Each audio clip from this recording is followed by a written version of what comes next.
भक्तों, ओम नमः शिवाय, श्री शिवाय नमस्तुभ्यं, जय श्री महाकाल। जी हाँ भक्तों, इस बार का जो कन्फ्यूज़न है धनतेरस को लेके ना, वो बहुत ज़्यादा धनतेरस को लेके कन्फ्यूज़न चल रहा है कि धनतेरस आखिर है कब। 29 तारीख को है या 30 तारीख को है। बहुत सारे लोगों के मन में अलग अलग सवाल उठ रहे हैं कि आखिर कब है धनतेरस, है कब, दिवाली कब है। तो आपको पूरा का पूरा एक एक चीज़ मैं आपको समझाने वाला हूँ, अच्छे से बताने वाला हूँ। तो एक एक चीज़ ध्यान से सुन के अच्छे से करिएगा ज़रूर, और हर एक चीज़ क्लियर हो जाने वाली है कि आखिर धनतेरस कब है, क्या करना है, खरीदारी कब करनी है। पूरा का पूरा मैं बताने वाला हूँ आज की इस वीडियो के माध्यम से। तो एक एक चीज़ ध्यान से सुनिएगा ज़रूर कि आपको क्या करना है, कैसे करना है, ठीक है ना। आपको उपाय भी बताऊंगा धनतेरस के दिन के कि आपको कौन सा उपाय करना है। तो हर एक चीज़ जो भी आपके मन में कंफ्यूजन है वो बताऊंगा। दिवाली का भी सब क्लियर करने वाला हूँ कि दिवाली कब है ना। क्योंकि बहुत सारे लोग सोचते हैं कि 31 तारीख को है, बहुत सारे लोग सोच रहे हैं कि 1 नवंबर को है। तो ये चीज़ भी क्लियर हो जाने वाली है। देखिए, सबसे पहले तो मैं आपको धनतेरस का क्लियर करना चाहूँगा कि आपको क्या करना है। 29 और 30 में जो कन्फ्यूज़न है ना, तो आपको 29 तारीख को ही धनतेरस का महापर्व आ गया है, ठीक है ना। तो इस चीज़ का आपको ध्यान रखना है कि जो धनतेरस है वो कब है, वो 29 तारीख को ही है। तो जो लोग ये सोच रहे हैं कि 30 तारीख को धनतेरस है, वो लोग गलत सोच रहे हैं, बिल्कुल मत सोचिएगा। 29 तारीख को ही है। और जो दिवाली है वो 1 नवंबर को नहीं है, 31 अक्टूबर को है। अब नॉर्मल सी बात है, जब मैंने आपको ये बताया है कि 29 तारीख को क्या है धनतेरस है, तो दिवाली 31 को ही होगी, क्योंकि बीच में एक दिन का ही गैप आता है, उसके बाद दिवाली का महापर्व आ जाता है। तो धनतेरस आपका क्लियर हुआ।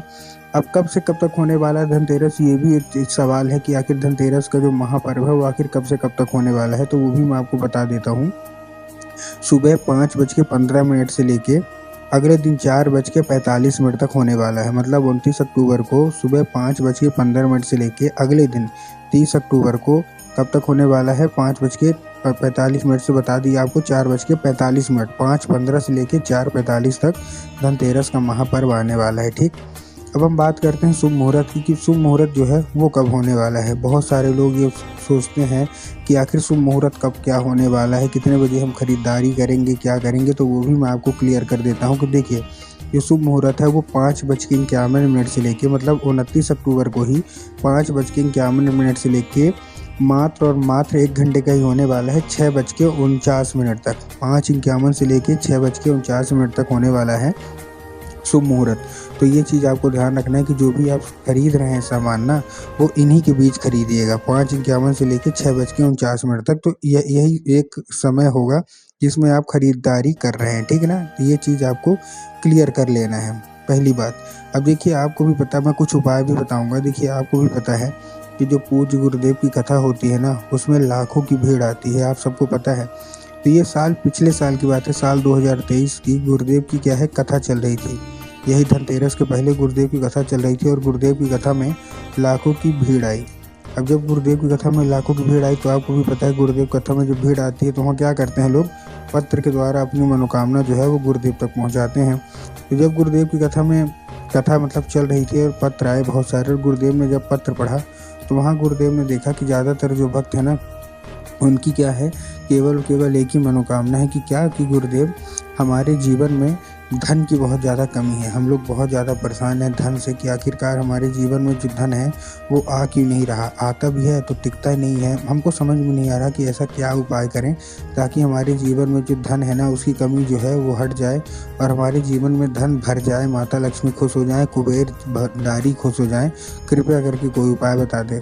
अब देखिए, जब ये गुरुदेव ने देखा पत्र, तब गुरुदेव ने 2 से 3 उपाय बताए और कहा केवल और केवल ये उपाय कर लेना, तुम्हारे घर का जो भी समस्या है धन का लेके, वो सारी की सारी दूरी होने वाली है, ठीक है ना।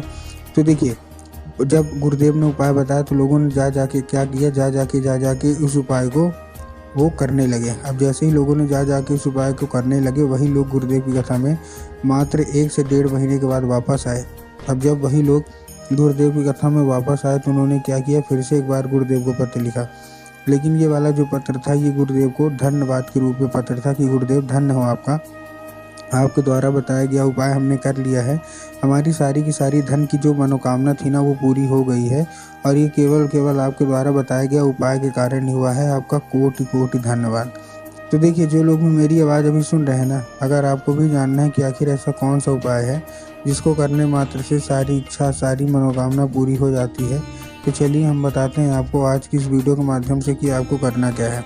तो बस उपाय ध्यान से सुन के अच्छे से करिएगा ज़रूर, और अगर आपने आज का ये उपाय ध्यान से सुन के और अच्छे तरीके से कर लिया तो अवश्य रूप से सारी इच्छा मनोकामना आपकी पूरी होगी ही होगी, ठीक। लेकिन उसके पहले चैनल पर अगर पहली बार आए हैं और आवाज़ मेरी पहली बार सुन रहे हैं तो वीडियो कर दें लाइक और चैनल को भी कर लें सब्सक्राइब, ताकि पूजनीय पंडित प्रदीप जी मिश्रा के रोज़ नए नए उपाय जो कि मैं उनकी कथा से सुनता हूँ, श्रवण करता हूँ, सबसे पहले मैं आपको प्राप्त करा सकूँ, ठीक। तो देखिए, जो हमारा सबसे पहला उपाय है, इस उपाय में आपको करना क्या है। तो देखिए, इसमें आपको लेना है क्या, 7 दीपक ले लेने हैं। कितने दीपक लेने हैं, 7 आपको दीपक ले लेने हैं। अब जो दीपक है वो सबसे पहले तो आपको ध्यान रखना है कि दीपक आटे का नहीं लेना है, दीपक मिट्टी का लेना है। बहुत सारे लोग आटे का दीपक ले लेते हैं जो कि पूर्णतः गलत है। तो आपको आटे का दीपक नहीं लेना, आपको मिट्टी का दीपक लेना है, ठीक। ले लिया। अब लेने के बाद आपको करना क्या है, जो दीपक है उसमें तेल नहीं होना चाहिए, उसमें घी होना चाहिए, ठीक।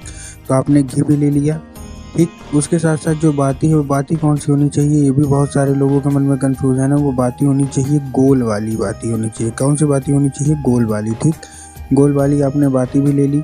अब उसको लेके आपको सबसे पहला जो दीपक है, 7 दीपक आपको लेना है और अलग अलग जगह आपको अर्पित करना है। तो जो पहला दीपक है वो आपको कहाँ अर्पित करना है, वो आपको अर्पित करना है बाबा भोलेनाथ की शिवलिंग पे। लेकिन कैसा, देखिए, सबसे पहले आपको शिव मंदिर जाना है, आपको दक्षिण दिशा में खड़े हो जाना है और उत्तर की ओर अपना चेहरा कर लेना है। अब देखिए, दक्षिण और उत्तर में भी ना बहुत सारे लोग कंफ्यूज होते हैं कि दक्षिण क्या है, उत्तर क्या है। हमको थोड़ा साफ साफ बताइए। तब गुरुदेव ने साफ साफ बताया है कि आप जिस भी शिव मंदिर जा रहे हैं उस शिव मंदिर का जिधर साइड जलाधारी होगा, आपको अपना चेहरा उधर साइड करके खड़े हो जाना है। खड़े हो गए। अब खड़े होने के बाद आपको एक नाम लेके, कौन सा, महादेव का बहुत ही सुंदर सा नाम है, श्रम्भेश्वर महादेव। तो आपको श्रम्भेश्वर महादेव का नाम लेके पहला अर्पित करना है। उसके बाद जो हमारा दूसरा दीपक है वो आपको दूसरा दीपक कहाँ अर्पित करना है, माता शोक सुंदरी की जगह पे, ठीक है ना। अब जैसे ही माता शोक सुंदरी की जगह, आपको बहुत सारे लोगों को ये नहीं पता होता कि माता शोक सुंदरी की जगह होती कहाँ है। तब गुरुदेव ने बताया जो जलाधारी है, जलाधारी के बिल्कुल बीचों बीच, कहाँ, जलाधारी के बिल्कुल बीचों बीच जगह होती है किसकी, माता शोक सुंदरी की। तो आपको दूसरा दीपक वहीं अर्पित कर देना है। उसके बाद जो हमारा तीसरा दीपक है वो आपको कहाँ अर्पित करना है, जो तीसरा दीपक है वो आपको अर्पित करना है भगवान गणेश की जगह पे, जो कि जलाधारी के बिल्कुल बाएं साइड होती है, ठीक। 3 दीपक हो गए। उसके बाद जो हमारा चौथा और 5वां दीपक है वो आपको कहाँ अर्पित करना है, अपने घर के जो द्वार होंगे ना, बायां और दायां, शुभ लाभ लिख के उसके ऊपर अर्पित कर दीजिए, ठीक। अर्पित कर दिया। और अर्पित करने के बाद 5 दीपक हो गए।